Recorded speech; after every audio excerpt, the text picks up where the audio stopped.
Assalamualaikum warahmatullahi wabarakatuh.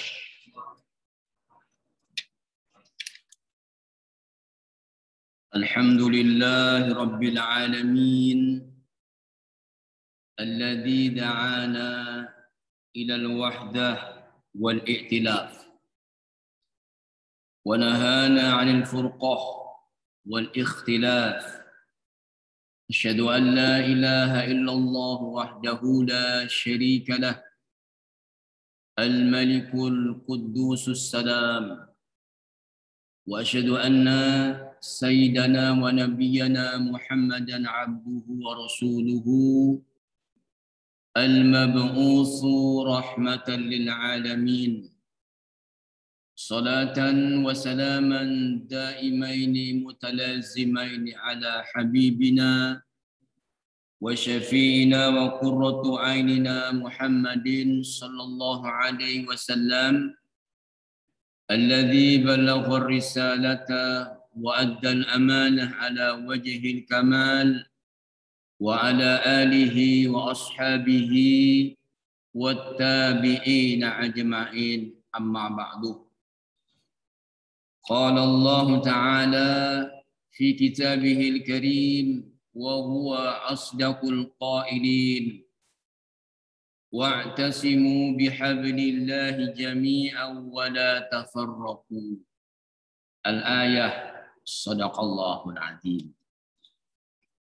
Para bapak dan ibu, saudaraku sekalian, segenap jamaah Masjid Baitul Haq dan semua umat Islam di mana saja berada. Semoga Allah Subhanahu wa taala memberikan anugerah kepada kita tetapnya iman dan Islam pada diri dan hati kita masing-masing. Semoga Allah Subhanahu wa taala memberikan kekuatan kepada umat Islam di mana saja berada dan khususnya bagi kita di negara Indonesia yang kita cintai.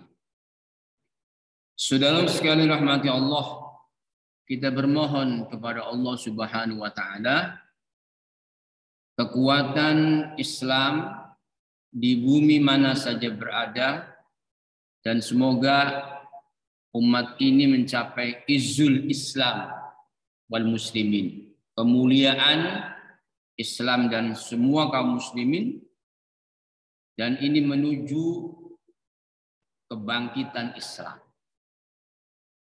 yang walaupun jalannya belum bisa berlari cepat, tidak apa-apa merangkak, tapi harus pasti bagi umat Islam tentang kebangkitan umat ini. Sehingga kita bermohon pada Allah sekali lagi supaya kita dijauhkan dari perpecahan dan pertikaian sesama umat Islam. Karena di antara pilar pertama kebangkitan Islam itu harus ada ukhuwah Islamiyah di antara umat Islam.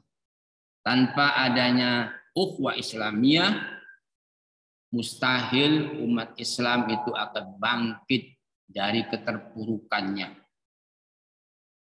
Merajut ukhuwah Islamiyah ini salah satu unsur yang penting dalam kehidupan sosial masyarakat kaum muslimin, dan nanti akan menemukan kekuatan bagi umat Islam, dan insya Allah umat ini menjadi yang terbaik di tengah-tengah komunitas semua umat manusia.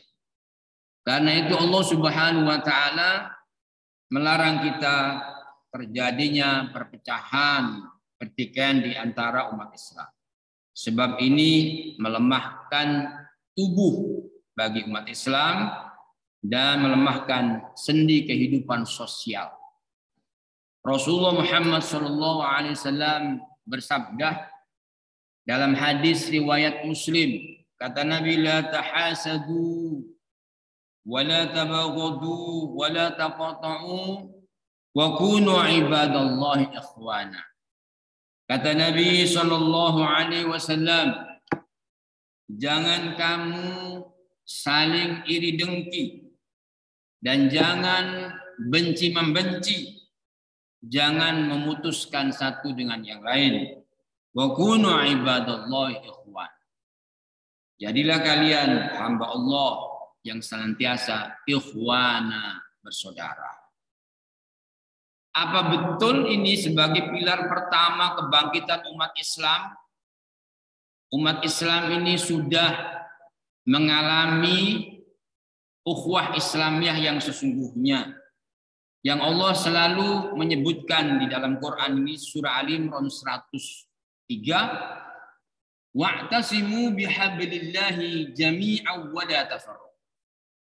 Dan hendaklah kalian berpegang teguh dengan tali agama Allah Islam ini, jangan bercerai-berai. Karena indikasi yang menunjukkan bahwa kita umat Islam itu adalah bersatu, itu tanda-tandanya ada saling cinta dan kasih sayang terhadap sesama muslim. Kita rasakan sekarang ini ada apa tidak, mungkin ada dalam skup yang kecil, saling cinta mencintai, sayang menyayangi antara umat Islam.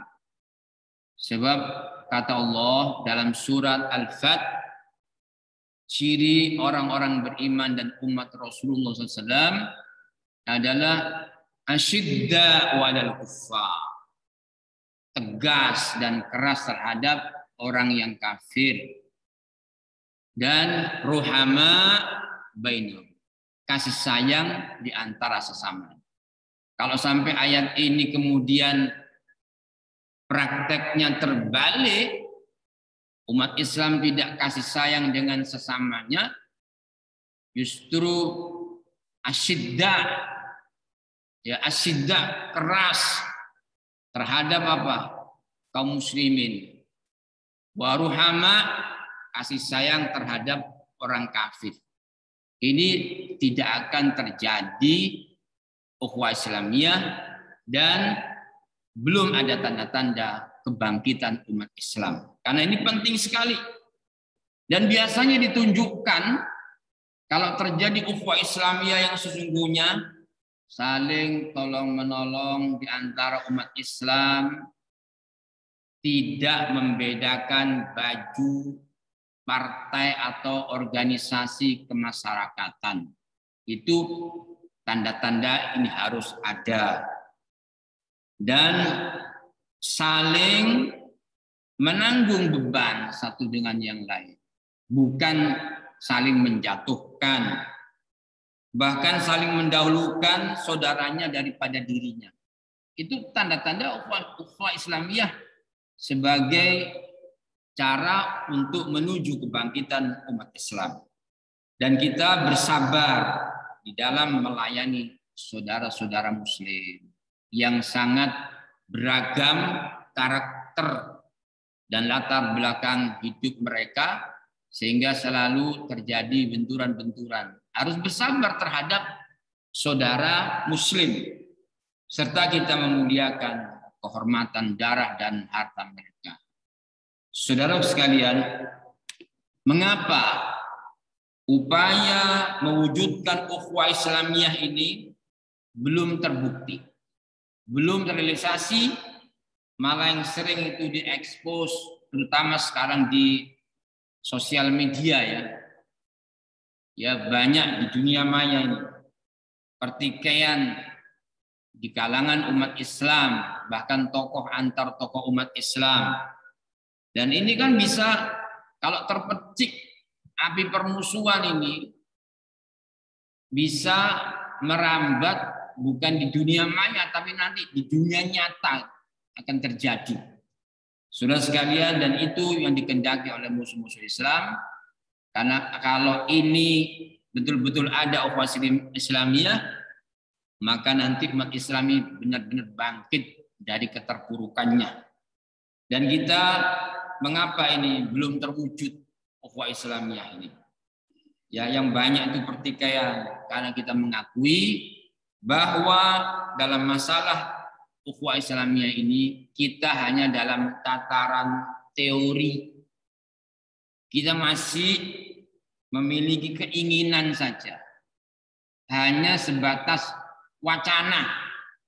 Nah, yang terlupakan dan ini adalah mendasar, ya hal yang mendasar ini kebanyakan umat Islam dari mulai level di masyarakat sampai pucuk pimpinan tokoh-tokoh Islam hanya menginginkan buah dan hasil ukhuwah Islamiyah saja. Tapi lupa dengan landasan-landasan dan tahapan-tahapan untuk mencapai ukhuwah Islamiyah sendiri. Nah, saudara sekalian, hal-hal yang mendasar ini bila tidak dilaksanakan, ukhuwah ini hanya sekedar mimpi. Jadi basa-basi, sepertinya ada toleransi. Ya. Nah, landasan ukhuwah Islamiyah ini adalah bersumber dari ajaran Islam yang satu dari Quran dan Sunnah Nabi SAW, dan Allah mengatakan innamal mu'minuna ikhwatun fa'aslihu baina akhawaykum wattaqullaha la'allakum turhamun. Surat 49, surat Hujurat ayat 10. Banyak muslim mengutip ayat ini. Sesungguhnya orang beriman itu bersaudara. Maka damaikanlah di antara saudaramu itu. Takwalah kalian pada Allah. Agar supaya Allah itu memberikan rahmatnya. Saudara sekalian. Jadi banyak orang yang punya tujuan baik. Di kalangan umat Islam. Usaha menyatukan. Sayang sekali mereka tidak memperhatikan proses dari ukhuwah Islamiyah ini sehingga kadang salah paham dan salah jalan. Bagaimana salah paham dan salah jalan ini? Kebanyakan dalam rangka mencapai ukhuwah Islamiyah, mereka ini mengorbankan agamanya sendiri.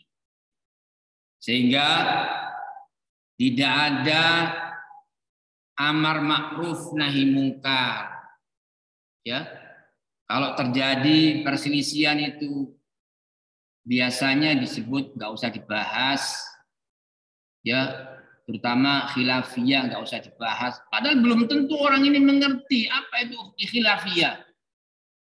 Bagaimana khilafiyah itu yang sesungguhnya?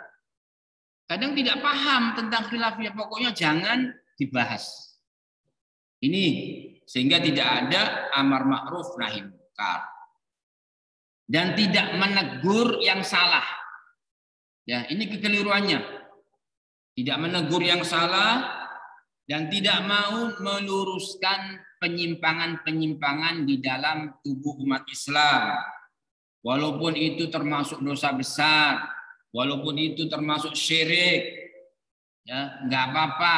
Pokoknya rukun itu kan syirik masih dalam koridor, yaitu syirik syariah, syirik yang masih dalam koridor syariat.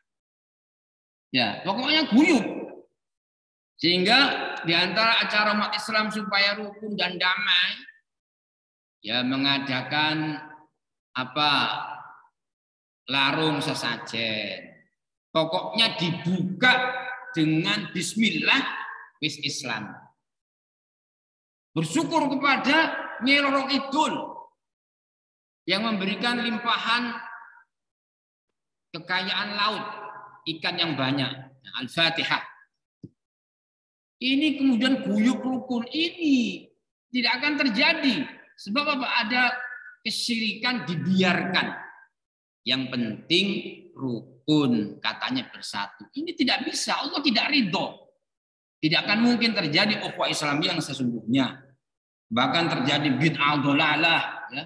Dan ini sering takut orang itu, bahas bid'ah, ya. Karena nyata ada. Jadi sampai umat Islami takut disebut radikal, akhirnya menunduk-nundukkan diri supaya oleh musuh itu tampak bahwa kita itu lunak, tidak radikal. Sesudah adzan dan iqamat, tidak langsung imam ini sawu sufufakum untuk memulai sholat, tapi apa? Melakukan Indonesia Raya. Ya, apa Allah ridho itu? Pokoknya terjadi kerukunan, ukhuwah, ya, adem ayem. Adem ayem menurut siapa ini? Ya, ya takut itu, dibiarkan ya. Karena Allah tidak ridho, hati-hati kita. Jadi proses menuju ukhuwah Islamiyah itu salah jalan. Bahkan orang menegakkan bendera merah putih yang kita cintai ini, ya, bendera kita Indonesia ini, menegakkan bendera Indonesia, di situ ada bunga keris, terus semua bersatu guyup, ada bunganya, ada kerisnya, terus kayak keliling kayak seperti tawaf. Sallallahu ala Nusantara, sallallahu ala Pancasila, sallallahu ala merah putih. Dibiarkan itu. Pokoknya rukun. Ya. Jadi ini enggak saling menegur. Kadang agamanya sendiri jadi korban. Jadi korban. Sampai dibawa-bawa supaya internasional itu tahu bahwa kita tidak radikal. Sehingga di tempat sa'i membaca Pancasila. Loh, itu bukan tempatnya di situ. Apa kekurangan sunnah? Apa kekurangan ajaran Rasulullah sehingga membaca yang bukan diajarkan Rasulullah SAW? Terus pokoknya ini dengan alasan supaya tidak mengganggu ukhuwah Islamiyah. Ya, padahal ini salah jalan. Jadi ukhuwah Islamiyah ini akhirnya tidak terwujud. Dan insya Allah terwujud bila umat Islam ini kembali kepada ajaran yang sama, kepada Quran dan Sunnah Nabi Shallallahu Alaihi Wasallam. Kalau tidak dilandasi dengan ukhuwah Islamiyah dengan Quran dan Sunnah Nabi Shallallahu Alaihi Wasallam, hanya seperti pakai cuma basa-basi, ya, sehingga hanya ukhuwah melahirkan ukhuwah Islamiyah yang semu, ya. Padahal Quran Sunnah ini sebagai pilar persatuan dan kebangkitan umat Islam ini adalah harga mati bagi umat Islam. Dan terkadang untuk mewujudkan ukhuwah Islamiyah ini kita harus saling berlapang dada di antara umat Islam, siapapun dia, umat ataupun tokoh, siap untuk diingatkan, siap untuk ditegur, siap untuk dinasehati. Bukankah Allah itu menyebut kalian itu umat terbaik? Ya, di ayat 110 surah Al-Imran, kuntum khair ummah ukhrijat linnas ta'muruna bil ma'ruf wa tanhauna 'anil munkar. Kalian umat terbaik. Bila apa? Kalau umat Islam itu adalah terbaik yang dikeluarkan di tengah-tengah komunitas umat manusia, kalau kamu punya tujuan ta'muruna bil ma'ruf, mengajak kepada kebaikan dan mencegah kemungkaran, dan kamu tetap beriman dengan benar, itu kuntum khairu ummah. Tanpa ini kemuliaan umat Islam tidak terwujud. Jadi tidak siap ditegur, tidak siap dinasehati. Kalau memang jelas terbukti itu di atas kebatilan, ya, terus memang ada penyimpangan dan bertentangan dengan Quran dan Sunnah Nabi SAW. Nah, ini di dalam Al-Quran tadi yang saya sebut, innamal mu'minuna ikhwatun fa aslihu baina akhawaikum wattaqullah la'allakum turhamun. Ini sering menyebut ayat ini saja, ya, untuk mewujudkan ukhuwah Islamiyah.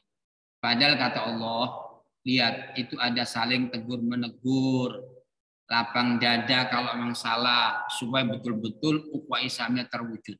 ayat sebelumnya dilihat. Ya, ada rentetannya ayat itu, ayat 9. Coba kita baca ayat 9-nya. Ayat 10 tentang ukhuwah Islamiyah, innamal mu'minuna ikhwatun fa aslihu baina akhawaykum. Ayat 9 apa?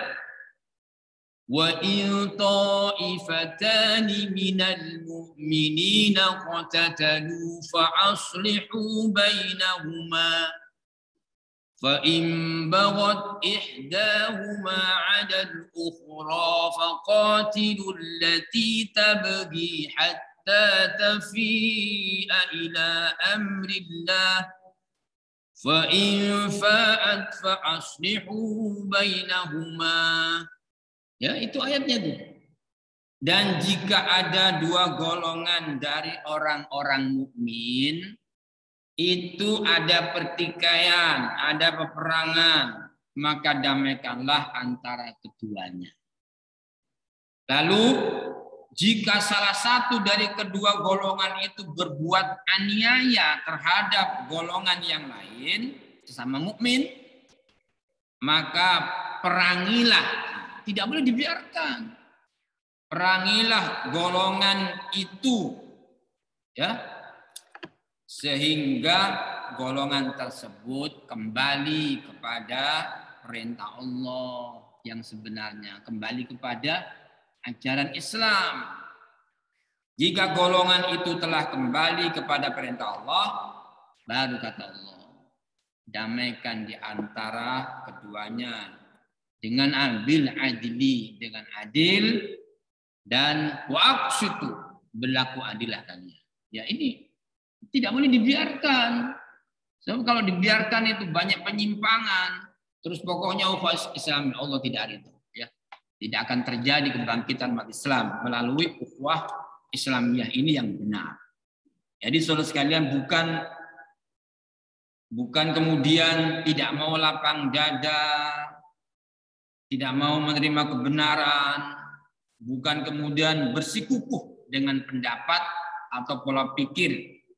Kan sekarang ini banyak perkataan itu dan lesan tidak bisa dijaga. Karena memang serangan terhadap umat Islam ini supaya tidak bersatu. Itu banyak perkataan-perkataan dan pendapat yang menyimpang dari ajaran Islam. Ya. Seperti yang merusak itu. Memang itu sepertinya dipelihara oleh musuh-musuh Islam.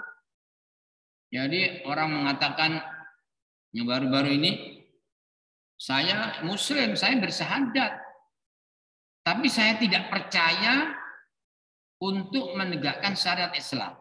Ini kan blinger ya otaknya. Saya syahadat, saya Muslim, tapi saya tidak percaya syariat itu harus dijalankan. Loh, Anda bersyahadat itu kan syariat ya.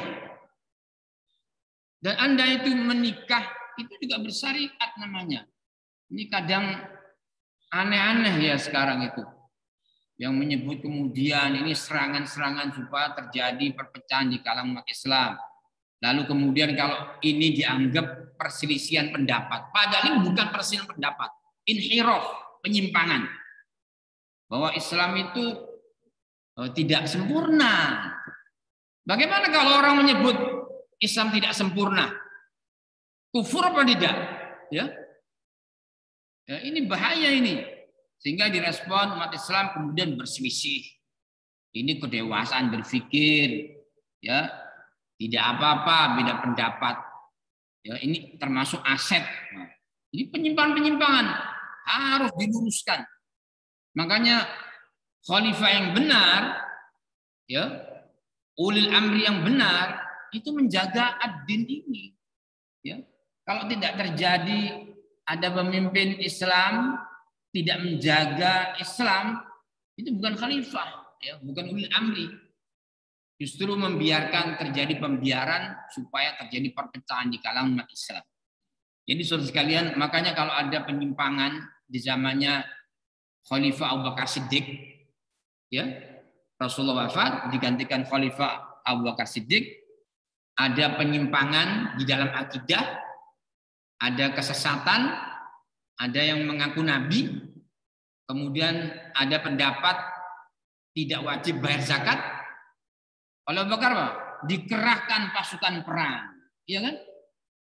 Ini menjaga umat Islam, baru akan terjadi kebangkitan umat Islam. Jadi saudara sekalian rahmati Allah, pendapat pola pikir ini, ya kalau sudah bisa lapang dada, siap diingatkan, ditegur, siap dinasehati, bukan bersikuku dengan pendapat yang salah dan keliru.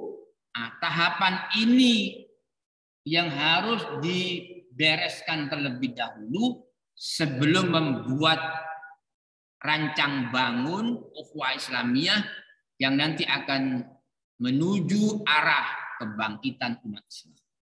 Ini bereskan dulu ya. Saudara sekalian, kemudian untuk membentuk dan mewujudkan ukhuwah Islamiyah, kita harus membersihkan diri juga dari penyakit, yaitu penyakit hati. Seperti apa? Iri, dengki. Ya. Ini tidak akan mungkin terjadi ukhuwah Islamiyah yang sesungguhnya kalau di kalangan umat Islam masih ada iri, dengki. Karena kita meyakini, dan ini sebuah keniscayaan, banyak berkelompok-kelompok umat Islam itu. Kemudian kalau terjadi iri dengki dengan kemajuan golongan Islam yang lain, muncullah kedengkian. Selalu diserang sesama muslim itu. Tidak ada benar dan baiknya menurut pandangan itu. Ya, satu kelompok. Menurut pandangan satu kelompok, nggak ada benarnya satu golongan ini kecuali golongan sendiri. Selalu dicari-cari kesalahan, tidak ada kebaikannya. Itu kalau sudah benci dan dengki dalam hati, itu tolak ukur kebenaran sudah tidak ada. Ya. Kalau sudah iri dengki dan benci dalam hatinya, pasti golongan lain itu salah terus. Ini tidak akan terjadi ukhuwah Islamiyah. Jadi dulu iri dengki itu orang Yahudi, ya. Orang Yahudi itu iri dengki dengan kebaikan kaum muslimin dalam pimpinan Rasulullah SAW.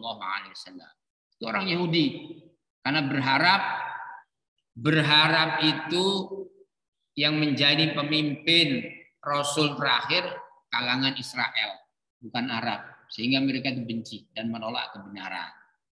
Juga ya iri dengan kemajuan kelompok lain. Kemudian ada kesombongan. Ini figur ini meniru Abu Lahab.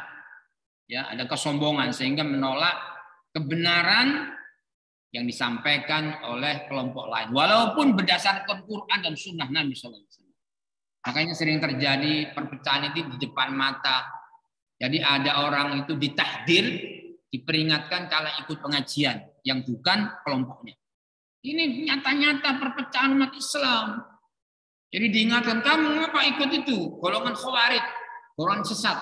Kalau ditanya, antum ikut kajian di mana? Majelisnya majelis alim apa? Kalau setelah dijawab kok sama guru dan syekhnya, apa dia tepuk pundaknya? Alhamdulillah, podo. Ya. Tapi kalau ternyata jawabannya nggak sama majelisnya, gurunya nggak sama, bukan kelompoknya, apa? Hadakallah. Semoga Allah memberikan hidayah padamu. Kamu masih sesat. Kalau ikut kajian di tempat lain, itu diingatkan, ditahdir. Nah, inilah nyata ini perpecahan umat Islam. Ya. Tidak akan bisa. Ini termasuk penghalang dari kebangkitan umat Islam. Dan kemudian ayat yang tadi ayat 10 surah Al-Hujurat, innamal mu'minuna ikhwah, jadi akan bisa terlaksana bila ada teguran, harus kembali kepada ajaran Islam ya di ayat 9. Lalu lanjutkan ayat ke-11. Masih berkaitan apa?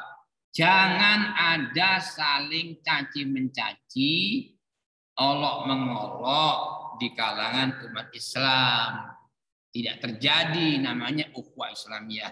Karena itu Allah mengatakan di Al-Hujurat ayat 11, ya ayyuhalladzina amanu la yaskhar qaumun min qaumin asa ay yakunu khairan minhum wala nisa'um min nisa'in asa an yakunna khairan minhum, ya, dan seterusnya. Kata Allah, wahai orang-orang beriman, janganlah satu kaum mengolok-ngolok atau golongan yang lain. Mengolok-ngolok satu kaum atau golongan yang lain. Boleh jadi yang diolok-olok itu lebih baik daripada yang mengolok-ngolok. Juga kaum wanita disebut oleh Allah, wanita beriman. Jangan saling mengolok-ngolok satu dengan yang lain. Ini bisa membuat perpecahan. Ya, nyata enggak? Sampai dibuatkan sebuah jok itu. Sebuah dagelan, memang itu nyata. Ya. Apa katanya? Oh, hati-hati. Kalau ada santri NU datang ke masjid, itu sandal hilang. Ini olok-olokan ini, enggak betul ini. Memang Kiai Hasyim Muzadi pernah mengatakan ini. NU ini enggak apa-apa ini dibahas ya, karena memang saudara kita, enggak boleh diolok-olok ya. Kata Kiai Hasyim Muzadi, warga NU itu terdiri dari mulai kori sampai korak. Itu perkataan Hasyim Muzadi. Ini ternyata ada olok-olokan dilanjutkan ya. Kalau datang santri NU sandal hilang. Dibuat guruan gitu, saling olok-olok. Nek teko PKS nang masjid itu kunut hilang. Ya, gitu kan. Kalau datang nanti Muhammadiyah di masjid beduk hilang. Itu mesti ya terus menerus. Kalau datang di masjid itu namanya salafi, takmir hilang diganti. Itu terus. Soalnya dia itu golongan ACC. Ya, ACC. Aliran celana cingkrang. Terus begitu aja. Kalau kita melihat di dunia maya, ngeri, saudara sekalian, ya. Kalau datang jamaah tabligh di masjid, masjid ini berubah jadi pawon, jadi dapur. Ya masak biasa. Masya Allah. Jamaah kompor. Masya Allah. Nggak akan terjadi ukhuwah Islamiyah, ya. Bisa kita bertemu dengan saudara kita NU, bisa kita bertemu dengan saudara Muhammadiyah, bisa kita dengan guyub dengan Salafi, ya. Belum bisa. Itulah terjadinya perpecahan, ya. Bahkan tokoh ini tidak bisa menjaga mulutnya. Yang ikuti sunnah Nabi, Rasulullah karena Rasulullah kasullihiyah, berjenggot Nabi, diolok-olok. Ya, yang berjenggot tambah panjang jenggotnya, tambah panjang, tambah goblok, tambah goblok. Nah, itu loh. Ya, nggak bisa menjaga lesan, nggak bisa terjadi ukhuwah Islamiyah karena apa? Saling mengolok-olok. Ini dosa besar, ya, nggak terwujud ayat 10 dari Hujurat kecuali mempraktekkan ayat 11. Jangan saling olok mengolok. Saudara sekalian rahmati Allah. Jadi kemudian jauhi amalan-amalan, jauhi perbuatan yang bentuknya ibadah yang tidak ada contoh dari Rasulullah SAW. Sebab setiap orang membuat amalan baru akan terpisah dengan umat Islam yang lain karena dia berkelompok lagi membuat satu amalan yang tidak ditunjukkan oleh Rasulullah. Karena bid'ah ini pemecah belah agama. Bukan ya kalau orang menyampaikan hadis Nabi dalam khutbah Jumat itu. Karena Rasulullah biasa menyebutkan dalam khutbah Jumat, dalam khutbah nikah ya, iyyakum wal muhdatsat. Nah itu. Hati-hati jauhilah perkara baru dalam urusan agama. Fa inna likulli muhdatsatin bid'ah. Nah, itu dikasih tahu sama kiainya, pokok ini ono wong khutbah pembukaannya itu ya kullu bid'atin dhalalah, kullu itu seperti Rasulullah berkhutbah, kamu harus lari dari majelis itu. Betul dipraktekkan itu. Sudah masuk di masjid khutbah Jumat, khotibnya iyyakum wal muhdatsat. Terus sampai kullu bid'atin dhalalah. Langsung pergi cari masjid lain. Loh ini loh ya, salah paham dengan sunnah Nabi SAW. Karena itu hendaklah umat Islam ini sababul furq, namanya furqah ya. Sebab-sebab perpecahan itu kalau orang itu selalu membuat perkara baru dalam urusan agama ya. Terus harus dijelaskan sunnah-sunnah Nabi, jauh bid'ah, karena ikut sunnah ini jangan sampai dianggap sebagai itu golongan orang awam. Mengikuti sunnah Nabi itu dianggap golongan orang awam. Ya kalau doa-doa yang tidak dari sunnah Nabi itu dianggapnya itu sangat istimewa. Jadi kalau doa-doa yang disabdakan Rasul misalnya Allah makfini bihalalika haramika wa bi ta'atika an ma'siyatika wa fitka man siwaka. Itu hadis Nabi. Ya Allah cukupilah kami dengan rezeki yang halal darimu, bukan dari selainmu. Wa bi ta'atika an ma'siyatika, dan jauhkan dari maksiat kepadamu, jadikan kami taat kepada Allah. Wa fadlika amman siwak, berikan karunamu bukan dari selainmu. Oh itu doanya orang awam. Ya, enggak cukup, enggak mau dengan sunnah Nabi.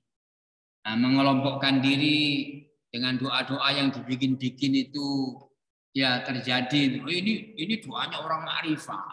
Ya. Apa doanya? Nah, itu doanya itu dia berkelompok. Nah, doanya itu aneh ya. Ya Rabbana ya Quddus sahillana bil fulus. Kertas merah yang mulus-mulus. Itu mungkin kita kalau mendengar tertawa, mereka serius. Kalau sudah ada amalan baru menjadi kelompok baru, pasti gitu ya. Ya Rabbana ya Quddus sahillana bil fulus. Ya Rabb, wahai Rabb yang Maha Kudus, yang Maha Suci, sahillana bil fulus. Gampangkan aku dapat fulus yang banyak. Kertas merah yang mulus-mulus. Jadi kayaknya Allah tuh tidak tahu kalau nggak dijelaskan. Uang besar itu kertas merah yang mulus-mulus, duit 100 ya. Maksudnya kenapa nggak ngomong yen, dolar, real? Nah, maksudnya gitu ya. Nah ini, jadi setiap amalan-amalan baru itu jadi kelompok baru, terjadi kelompok lagu baru yang lain. Inilah yang membuat umat Islam tidak kembali kepada ajaran Islam, menjadi rusak umat ini terpecah belah ya.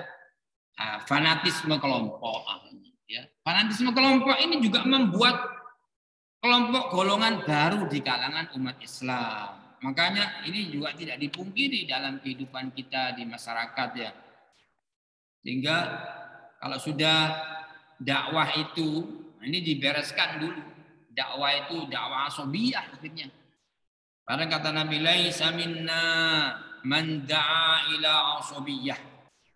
Bukan termasuk golongan kami orang yang mengajak atau berdakwah itu menurut golongannya sendiri ya, ila asobiyah.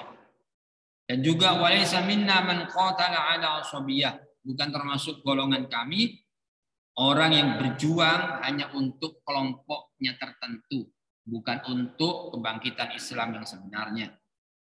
Juga kata Nabi dalam hadis riwayat Abu Dawud, walaysa minna man mata ala asobiyah, bukan termasuk kami orang yang mati itu di dalam memperjuangkan sekte, aliran dan kelompok.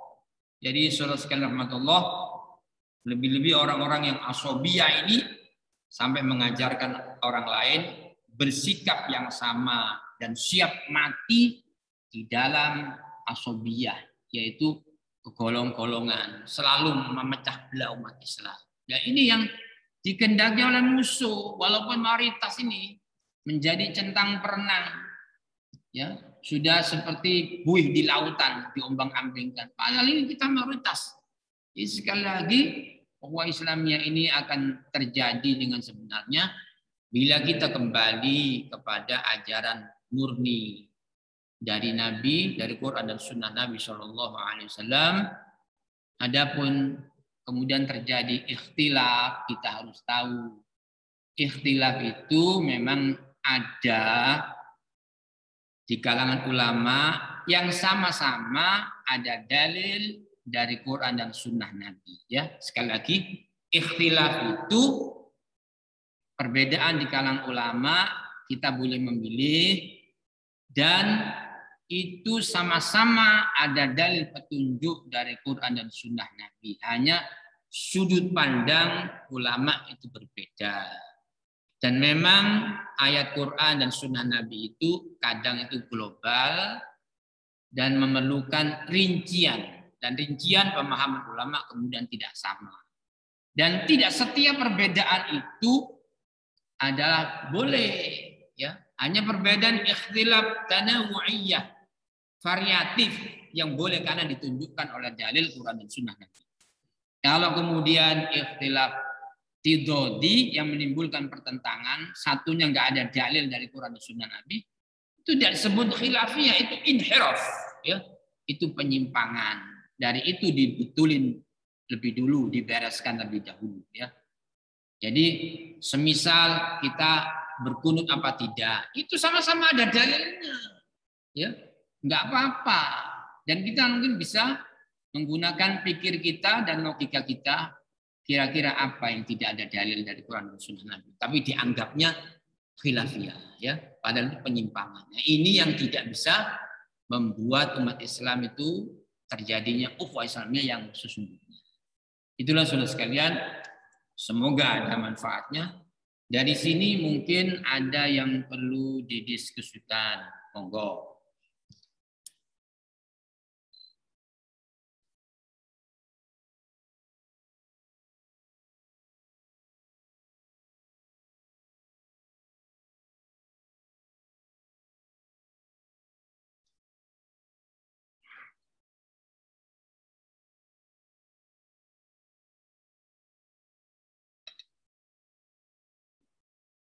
Kalau tidak ada, ya kita tutup doa. Subhanakallahumma hamdika asyhadu an la ilaha illa anta astaghfiruka wa atubu ilaik. Assalamualaikum warahmatullahi wabarakatuh.